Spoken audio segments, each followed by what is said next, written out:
Isinusulong o isusulong ng PCCI ang pagtangkilik sa sariling produkto at serbisyo sa bansa. Ito ay kaugnay ng napipintong ASEAN integration at ang pagpapalakas ng Amerika at Europa. Ang detalye sa ulat ni George Bandola. Napipinto ng ASEAN integration sa taong 2015 o ang malayang kalakalan sa pagitan ng mga bansa sa Timog Silangang Asya.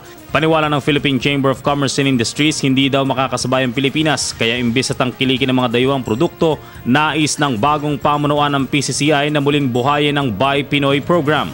Patronize our product because ASEAN integration, hindi mo na mahinto. It's coming.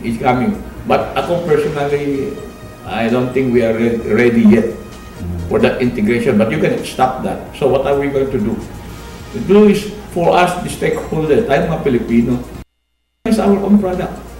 So maganda yan, ha? Yeah. May pinapano, na even in tourism, instead of going Hong Kong, yes, mamamasyal, going to Taiwan, why not patronize our own tourism destination? Yeah. Aminado si Ambassador Yao na may kamahalan ng mga produktong gawa sa atin, pero nanawagan ito sa Pilipino na ang kaunting halaga na dagdag sa mga presyo ay may babalik din sa kaban ng bayan. Sa katunayan, ng mga kilalang produktong ibinebenta ng mga kilalang brand sa Amerika at Europa ay gawa sa Pilipinas. Ibig sabihin ay mataas ang kalidad. We have to sacrifice a little, di ba? Bahal ng kaunti. Di ba? Mahapon ganun eh. So you believe in Filipino quality? Oh yes. Just give them a chance. Give them a chance. Sa kanyang magiging 2 taon bilang leader ng PCCI, ay giniit ni Ambassador Yao na tutulungan at palalakasin ng PCCI ang mga micro, small and medium enterprises na involved sa manufacturing at turismo.